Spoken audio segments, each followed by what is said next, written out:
তুমি যদি মনে করো আমি বুঝি নাই, হুজুর আমি সহজ সরল মানুষ, সাধারণ মানুষ, আমি বুঝি নাই, না রে ভাইয়া, খোদার কসম, না বুঝলেও মৃত্যু হবে, না বুঝলেও মরে যাইতে হবে। বলে আমি বুঝি নাই হুজুর, আমি খেয়াল করি নাই, বিষয়টা যে এত সিরিয়াস আমি মনে করি নাই, কবরের আযাব যে এমন ভয়ানক আমি এটা ভাবতে পারি নাই। এত কথা বললে, সুপণ্ডিতি কথা বললে মৃত্যু কি থামানো যাবে? কবরের আযাব কি বন্ধ হয়ে যাবে? না না না না। পুলিশ যদি কোনো মামলা দেয়, তো যদি আমি যদি বলি যে আমি জানি না এই মামলা, এটা একটা অপরাধ, হ্যাঁ, তো পুলিশ কি বলে যে আপনি জানেন না, এই জন্য আপনারা ছেড়ে দিলাম। কথা বলেন না কেন? সে কি বলে? সে বলে আপনি জানেন না কেন সেটা আপনার বিষয়, কিন্তু আমার রাষ্ট্রের আইন এটা, এটা আমাকে কি করতে হবে? প্রয়োগ করতে হবে। এই জন্য বাপ, আমরা প্রত্যেকেই, আমি সবার কাছে অনুরোধ করি, সবাই ভাবতে শিখুন, ভাবতে শিখেন, ভাবতে শিখেন। আজকে অনেক ছেলে পেলে, আমরা ছেলে পেলে, তোমাদের কারো ভিতরে সামান্যতম পূর্বাপর আগ পিছ কোনো ভাবনা নাই। বাপ, তুমি আসছো কোত্থেকে? কে তোমাকে বানাইলো? কেন তোমাকে বানাইলো? তুমি কেন আসলা পৃথিবীতে? যিনি সৃষ্টি করলেন তোমাকে, তিনি কি এই চাচ্ছিলেন তোমার কাছে? তিনি যা চাচ্ছেন তুমি তা করছো না কেন? তুমি যা করছো তিনি তো তা চাচ্ছেন না। আল্লাহ তাআলা আমাদেরকে সৃষ্টি করেছেন প্রতি 1 মাসে 1.5 মাসে চুলের এক একটা ডিজাইন বদলাবার জন্য। এই জন্যই তো আল্লাহ মুসলমান বানাইছেন আমাদেরকে, না কি? এই জন্যই তাইলে আমরা বারবার শুধু ভোগ বিলাসিতা, আমরা নারী ছবি, অশ্লীল দৃশ্য, গান বাদ্যা, নাচ গান, বেহায়া বেপর্দার এই জিন্দেগি পালন করব। আমাদের মেয়েরা পর্দা করবে না, আমাদের বিবিরা পর্দা করবে না, আমাদের ছেলেরা কোনোদিন নামাজ পড়বে না, আমাদের বাবারা বিড়ি সিগারেট খাবে, আমাদের বাবারা চা দোকানে আড্ডা দিবে, কথায় কথায় গালিগালাজ করবে, ওজনে কম দিবে, মিথ্যা বলবে, হারাম রোজগার করবে। এই জন্য আমাদের পৃথিবীতে আসা, আমরা এই জন্যই মুসলমান। তাইলে তাইলে এটা কে ভাববে? বাপ, ইসলাম তাইলে কার জন্য? কোরআন তাইলে কার জন্য নাজিল হইল? কেউ যদি আমরা কোরআন পালন না করি, না মানি, তো আল্লাহর কোরআন কার জন্য নাজিল হইল? নবী সাল্লাল্লাহু আলাইহি সাল্লামকে যদি আমাদেরও পছন্দ না হয়, তাহলে নবীজি কার জন্য আসলেন? কার জন্য তিনি রক্ত জড়াইলেন? কার জন্য তিনি তায়েফে রক্ত জড়ালেন? কার জন্য তিনি পেটে 2টা পাথর বাঁধলেন ক্ষুধার কষ্টে? কার জন্য তিনি 30 পারা কোরআন গ্রহণ করলেন মহান আল্লাহ পাকের কাছ থেকে? আমাদের জন্য, আমার জন্য, আমার জন্য। এই জন্য নওজোয়ান কিশোর ভাই, তোমার কাছে যদি 1 ওয়াক্ত নামাজ পছন্দই না হয়, তো তুমি মুসলমান হইলা কেন? কোনদিন তোমরা যারা ফজরের নামাজ পড়ো না, প্রিয় ভাই আমার, তুমি মুসলমান হইলা কিভাবে? তোমার মা কিভাবে মুসলমান? তুমি মুসলমানের সন্তান কিভাবে হইলা? প্রিয় ভাই শুনো মিয়া, আল্লাহর নবী বলছেন গান শুনে মজা মারা স্বাদ এরকম করে, আরে ডোলের লরের এমন করে তাল দেয়, ঠ্যাঙালগি দেয়, আরে করছে কিরে, কইলু কিরে, এই যে এগুলা কি মানে? কি মজা নিচ্ছে? কি নিতেছে বলেন? স্বাদ নিতেছে। আল্লাহর নবী বলছে ওয়াতালাজ্জুযু বিহা, গান শুনে এই মজা পাওয়া, এটা কুফরি,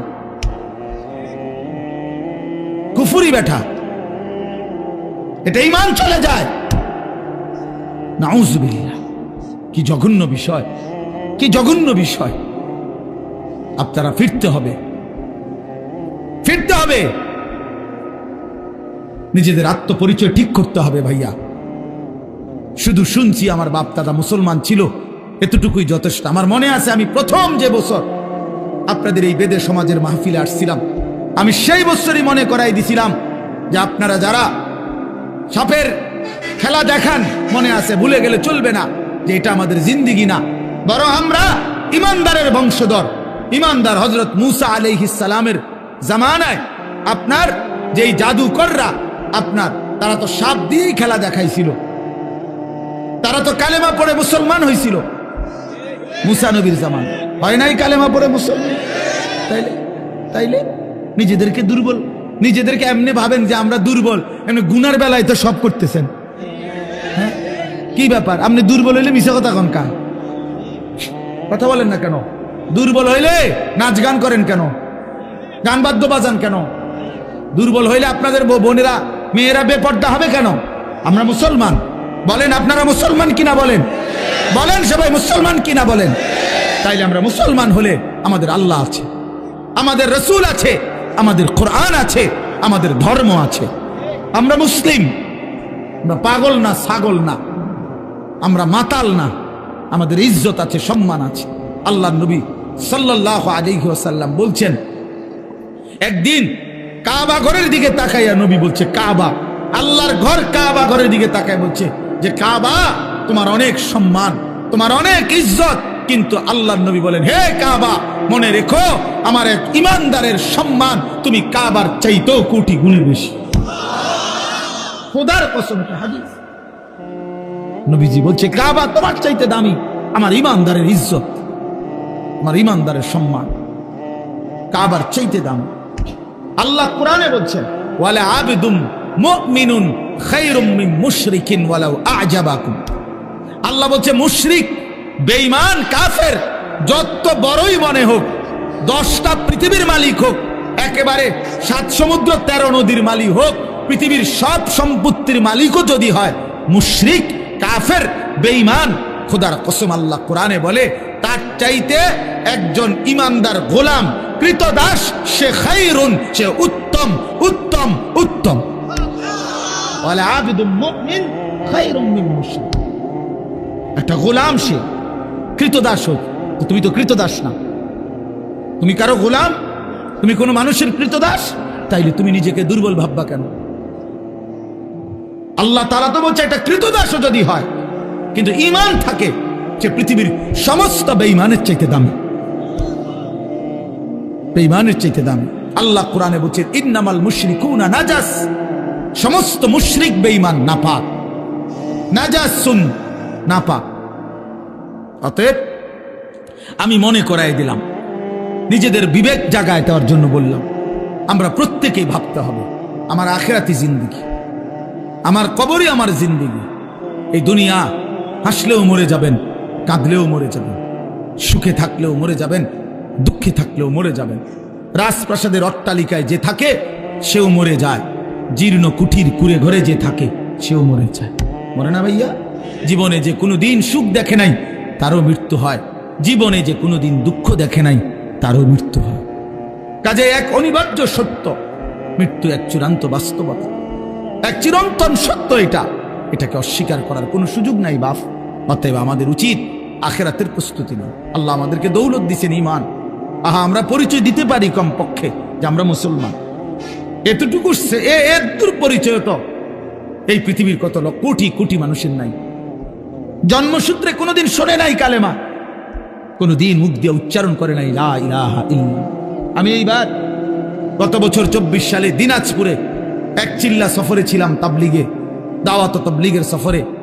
ওই চিল্লার সফরে আমি একজন 72 বছর বয়স একজন হিন্দু চাচা, ওনার 2 ছেলে মুসলমান, কিন্তু ওই হিন্দু চাচাকে আমরা 3 জন আলেম কালেমার দাওয়াত দিছিলাম, ইসলামের দাওয়াত দিছিলাম।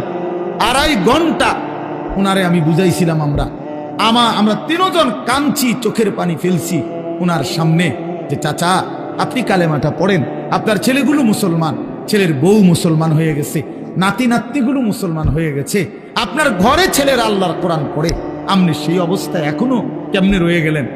কতভাবে বললাম, কিন্তু এই চাচা একটা বারের জন্য উনি বলেন আমি বলবো না।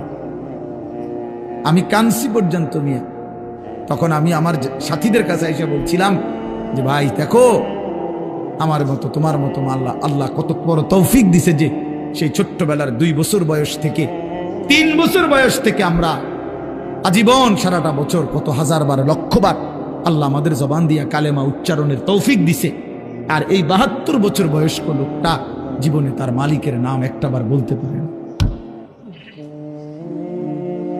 তার জীবনের কত বড় দুর্ভাগ্য ভাইয়া। আজকে তো বুঝতেছ না, নওজোয়ান তোমরা বুঝতেছ না, তোমরা মনে করছো এই নারী, ছবি, মোবাইল, এই মোটর সাইকেল, এই বন্ধুদের আড্ডা, এই রং তামাশা, কয়টা ভাত খাইলা আর ঘুম গেলা, আর পেশাব পায়খানা করলা, আর কতক্ষণ লজ্জাস্থানের চাহিদা, যৌন চাহিদা পূরণ করলা, যখন যা মন চায় নারী দেখলা, ছবি দেখলা, উলঙ্গ দৃশ্য দেখলা, জিনা করলা, বেবিচার করলা, মদ খাইলা, জুয়া খেললা, আর কিছুক্ষণ টাকা পয়সা রোজগার কইরা বাত মাছ চাল ডাল খাইয়া টাইয়া হুত্তা লাইলা, এরই নাম জীবন মিয়া, এরপরে আর কিছু নাই ভাই। তাইলে তো সেজন্য প্রস্তুতি কোথায়?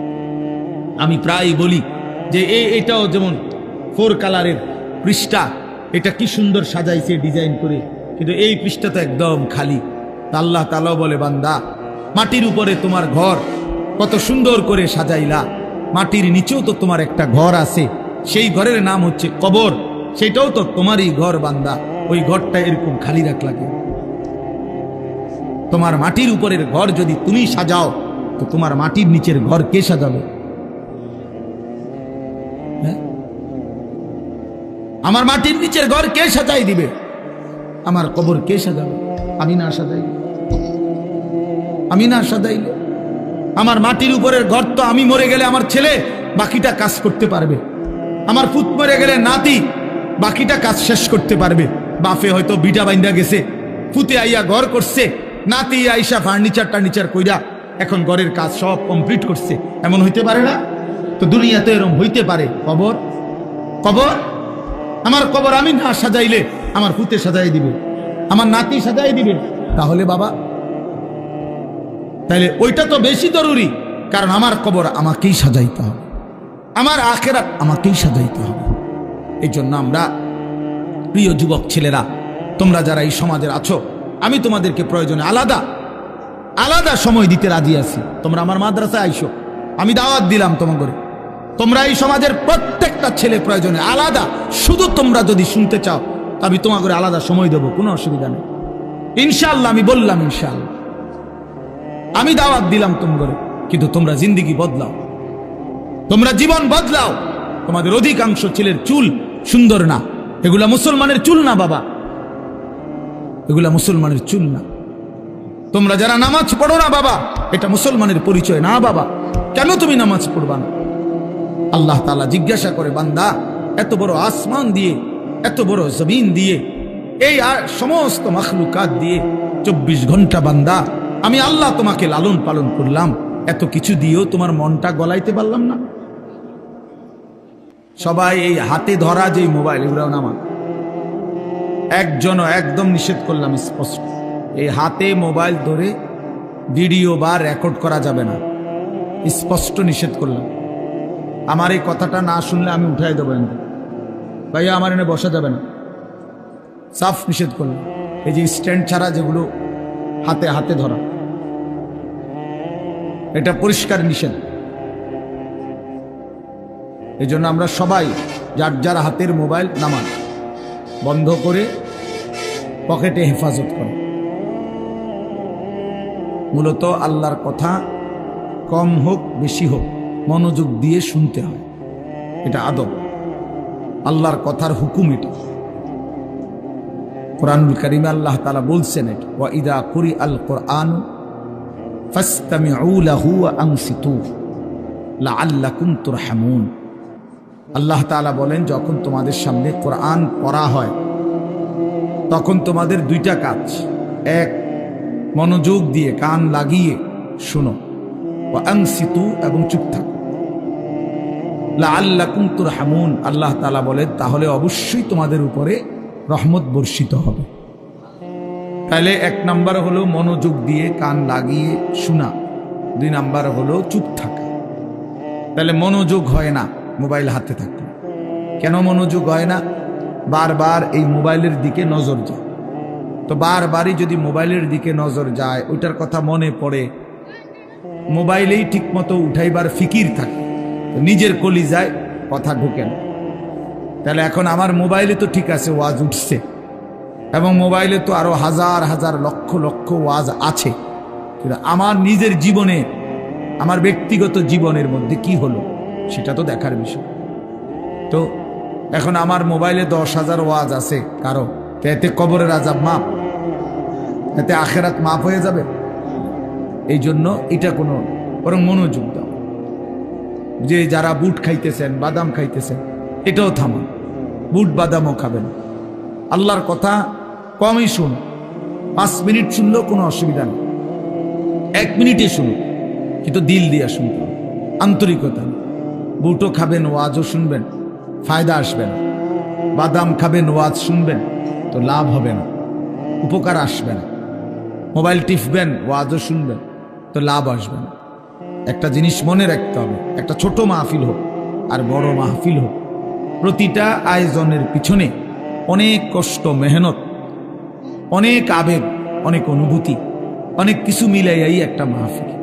এই poster, handbill, mic, generator, pandal, সামিয়ানা, লাইট, এরপরে বক্তা দাওয়াত দেওয়া, ওনাদেরকে ঠিকমতো আনা, মানুষের বসার জন্য জায়গা করা, মেহমানদারি করা, ইত্যাদি ইত্যাদি মিলায়া অনেক কাজ। এরপরে কারো কাছ থেকে 5 টাকা, 10 টাকা, 50 টাকা একত্র করে করে এরপরে একটা মাহফিল। তাইলে এই এত কষ্টের আয়োজন, এত জনের থেকে এত কষ্ট করে আয়োজনের মাকসাদ কি? যে কিছু লোক বসে বসে বুট খাবে, বাদাম খাবে, কিছু চটপটি বিক্রি হবে, আর সবাই মোবাইলে 2টা ছবি উঠাবে, কতক্ষণ কথাবার্তা হই হুল্লুর করে চলে যাবে। এটাই মাকসাদ? বলেন ইনসাফ? এটাই বিবেকের দাবি হয়?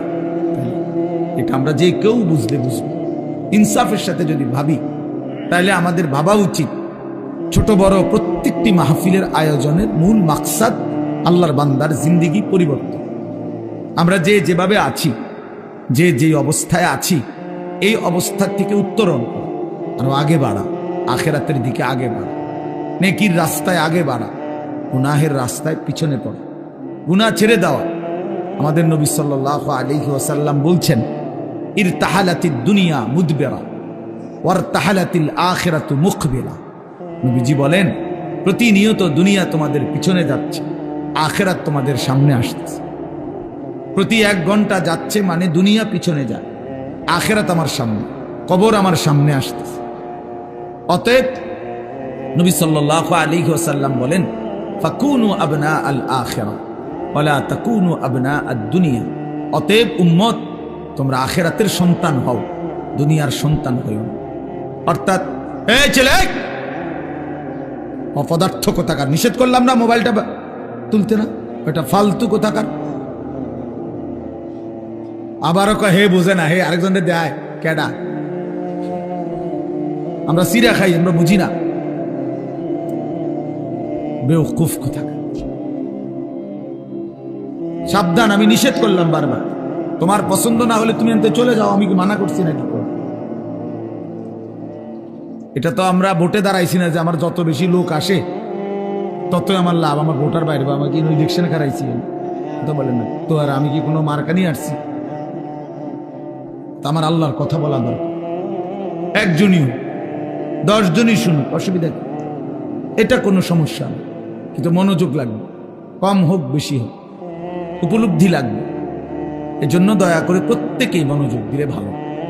তাহলে এই জন্য বললাম যে মূলত আমরা, আল্লাহর নবী সাল্লাল্লাহু আলাইহি ওয়াসাল্লাম বলেন যে উম্মত, দুনিয়া তোমার পিছনে যাচ্ছে, আখিরাত তোমার আগে বাড়ছে, সামনে তোমার আখিরাত। অতএব তুমি আখিরাতের সন্তান হও, দুনিয়ার সন্তান হইও না। অর্থাৎ শুধুই দুনিয়ার পরিচয়েই পরিচিত হইও না। মানুষ জানে শুধু একজন ডাক্তার, একজন ইঞ্জিনিয়ার, একজন ব্যারিস্টার, একজন চাকরিজীবী, একজন ব্যবসায়ী, একজন কুলি, একজন দিনমজুর, একজন সিএনজি ড্রাইভার, একজন অটো ড্রাইভার, এরকম কোনো একটা পরিচয় শুধু আপনার। তাহলে এটা তো দুনিয়ার পরিচয়। আখিরাতের পরিচয় কোথায়? আখিরাতের পরিচয় কোথায়? আল্লাহর নবী সাল্লাল্লাহু আলাইহি সাল্লাম বলছেন, আখিরাতের পরিচয় এই পরিচয়ে পরিচিত হও, লোকে যেন বলে লোকটা নামাজি, দিনদার, চরিত্রবান, মসজিদওয়ালা, মাদ্রাসাওয়ালা, কোরআনকে ভালোবাসে, দিনকে ভালোবাসে, আল্লাহকে ভালোবাসে, হালাল হারামের পার্থক্য মেনে চলে, আখলাক সুন্দর, কথা সুন্দর, চরিত্র সুন্দর। এই যে এই পরিচয়গুলো আল্লাহর নবী বলেন তোমার জীবনে যেন আসে। এইটুকু তোমার পরিচয় বানাও। তুমি আখিরাতের সন্তান হও, দুনিয়ার সন্তান হইও না, দুনিয়ার সন্তান হইও না। ওমা হাদিহিল হায়াতুদ দুনিয়া ইল্লা লাহবুন ওয়া লাইব। আল্লাহ বলেন, বান্দা, দুনিয়ার জীবন শুধুই তামাশা, শুধুই খেলাধুলা, কিছুক্ষণের আয়োজন, কিছুক্ষণের মালা ঠোলা ঘটি বাটি, যেটা নিয়া তুমি তামসা করলা, খেলাধুলা করলা, খেলাধুলা করলা। ছোটবেলার মালা ঠোলা নিয়া আমরাও খেলছি, ঘর বানাইছি, রান্না বান্না করছি, দেখছি হান্ডি পাতিল, অনেক কিছুই ছিল। একটু পরে সন্ধ্যা হইছে অথবা মা ডাক দিছে, তো সব নিজের হাতে ভাঙ্গা ফেলাইয়া দৌড় দিয়া মায়ের কোলে চলে গেছে। তার মানে রব্বুল আলামিন বলে দুনিয়া মালা ঠোলা, দুনিয়া খেলনা বান্দা, খেলাধুলা তামাশা। ওয়া ইন্নাদ দারাল আখিরাতা লাহিয়াল হায়াওয়ান, নিশ্চয়ই আখিরাত পরকাল জান্নাত সেটাই কেবল জীবন, সেটাই বেঁচে থাকা। বাঁচার সার্থকতা আখিরাত, জীবনের সার্থকতা আখিরাত। প্রিয় ভাই, তোমরা যারা এই সমাজের মানুষ, আমি ব্যক্তিগতভাবে এই মাহফিলকে আলাদা গুরুত্ব দিই। আমি প্রথম যখন, আরো বহু আগে, সর্বপ্রথম যখন এই নওজোয়ান, আগে কারা ছিল আমার তো নাম মনে নাই, আমির সাহেবের কথা মনে আছে, তো এই তখনই আমি এই মাহফিল যখন রাস্তার পাশে উঁচা জায়গায় হয়েছিল প্রথমবার, তখনই আমি আসছিলাম এবং আমি নিজে তখন আন্তরিকভাবে এই মাহফিলের জন্য খোঁজ খবর নিয়েছিলাম। আরও একবারও আমি মাহফিলে 2 জন বা 3 জন ছেলেকে পাগড়ি দিছিলাম, আমার মনে হয় পরে আরেকবার। আজকেও আলহামদুলিল্লাহ আপনাদের 4টা ছেলে পাগড়ি নিল, এটা আশ্চর্য, আশ্চর্য। ওই ছেলেরা কই? আবার দাঁড়াও তো তোমরা, আবার দাঁড়াও তো বাপ। মাশাআল্লাহ, আল্লাহ তোমাদেরকে কবুল করেন। বসো বাপ। তো এই জন্য বললাম এটা আল্লাহ তাআলার অনেক বড় ইহসান, অনেক বড় মেহেরবান। আখিরাতের পরিচয়ে পরিচিত হয়েছে এরা হাফেজে কোরআন, তাহলে এটা আখিরাতের পরিচয় না? পরকালে এদের মা বাপ তারাও আখিরাতের পরিচয়, যে হাফেজে কোরআনের মা, হাফেজে কোরআনের বাবা, হাফেজে কোরআনের বাবা, এক আলেমের মা, এক আলেমের বাবা। এই জন্য বললাম আল্লাহ তাআলা আমাদেরকে বলছেন এটা, যে বান্দা তোমরা যদি বুঝো তাহলে তোমরা এটা বুঝে নিও, জীবন মানে আখিরাত, বেঁচে থাকা মানে আখিরাতের জন্য বেঁচে থাকা। আমাদেরকে আল্লাহ তাআলা এই পৃথিবীর হায়াত দিছেন শুধুই আখিরাতের প্রস্তুতির জন্য। আপনারা যারা আছেন, আপনারা হয়তো বলবেন যে হুজুর আমরা সমাজের পিছিয়ে পড়া মানুষ, আমাদেরকে এই সমাজের কত মানুষ কতভাবে কদর করে না। না রে ভাইয়া, মানুষ কদর করে না করে এটা দেখার দরকার নেই। দুনিয়াতে সম্পদ পাইলেন বা না পাইলেন এটাও দেখার দরকার নেই। আমরা সমাজের সাধারণ মানুষ, এইটাও ভাবার দরকার নেই। আখিরাতে আমার শায়েখ আল্লামা মুফতি মুশতাকুন নবী সাহেব হুজুর সব সময় বলে যে দুনিয়ার জীবনে ছিল তো ফকির মিসকিন, কিন্তু আল্লাহকে রাজি খুশি করছে, আল্লাহকে রাজি খুশি করছে, আল্লাহর ইবাদত করে গেছে, তো চোখটা বন্ধ হলেই সে বাদশাহ, সে বাদশাহ, সে বাদশাহ। কোরআন শরীফে আছে স্পষ্ট, ইন্নাল্লাযীনা আজরামু কানু মিনাল্লাযীনা আমানু ইয়াদহাকুন। আল্লাহ তাআলা বলে নিশ্চয়ই যারা নাফরমান, পাপী, অবাধ্য, তারা ইমানদার নেককারদেরকে দুনিয়ার জীবনে তাদেরকে দেখে দেখে হাসে, হাসে। হুজুর যায়, আরে অল্প বয়সে দাড়ি রেখে গেছে রে, আরে এই মানে আরে একেবারে বুজুর্গ দরবেশ, মানে এরকম কি টিটকারি, মানে হাসে, মস্কারি করে। ইযা মাররু বিহিম ইয়াতাগামাজুন, পাশে দিয়া গেলে টিটকারি করে, আঙ্গুল দিয়া তুলে ইঙ্গিত করে। আল্লাহ তাআলা বলেন ইযা ইনকালাবু ইলা আহলিহিম ইনকালাবু ফাকিহিন, পরিবারের বউ বাচ্চাদের সামনেও দিনদার শ্রেণীকে নিয়ে বিদ্রুপ করে। আল্লাহ বলেন আমি ওয়াদা দিলাম, মনে রাখো, ফালিয়াউমাল্লাযীনা আমানু মিনাল কুফফারি ইয়াদহাকুন। আল্লাহ বলেন আমি আল্লাহ ওয়াদা দিলাম, মোমেন আজ যারা যারা বিদ্রুপ করছে তোমাকে দেখে, আমি আল্লাহ ওয়াদা দিলাম সেদিন হাসরের দিন আমার ইমানদার নেককার বান্দা এসব বেঈমানকে দেখে হাসবে। ফালিয়াউমাল্লাযীনা আমানু মিনাল কুফফারি ইয়াদহাকুন, সেদিন আমার ইমানদার বান্দা হাসবে, সেদিন নেককার বান্দা হাসবে। সেদিন এই সমাজে যাকে দুর্বল মনে করছিল কিন্তু আল্লাহকে রাজি খুশি করছিল যে মানুষটা, তো সেদিন ওই হাসবে তাদেরকে, হাজার লক্ষ কোটি টাকাকে দেখে হাসবে। আলাল আরাইকি ইয়ানদুরুন, আল্লাহ বলেন আমার ইমানদার নেককার বান্দা জান্নাতের সিংহাসনের মধ্যে বসে জাহান্নামীর দৃশ্য, আযাবের দৃশ্য এখানে বসেই দেখতে থাকবে। ইয়ানজুরুন, দেখবে, দেখবে। আর কি বলবে?